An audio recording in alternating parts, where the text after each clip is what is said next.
Welcome to Penrose Learning, where we make understanding easy. In this video, I will explain how to use your Magene C206 cycling computer.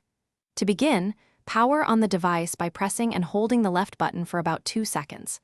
Next, you'll want to pair your external sensors, such as speed, cadence, or heart rate monitors, using either ANT+ or Bluetooth connectivity. Finally, ensure accurate data by setting your wheel circumference in the device settings. Now, let's explore the display.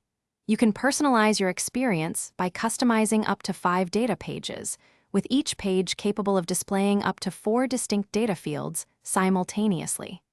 This allows you to view essential real-time metrics like your current speed, total distance, ride time, and heart rate.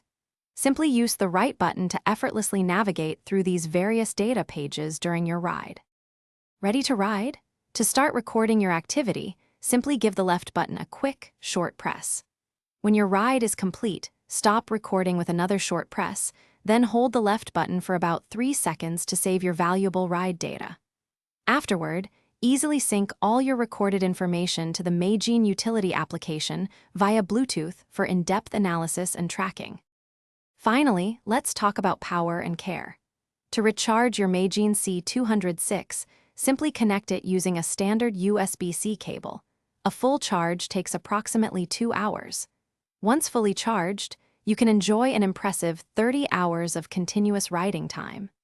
Remember to keep your device clean and dry to ensure its optimal performance and extend its lifespan for many rides to come.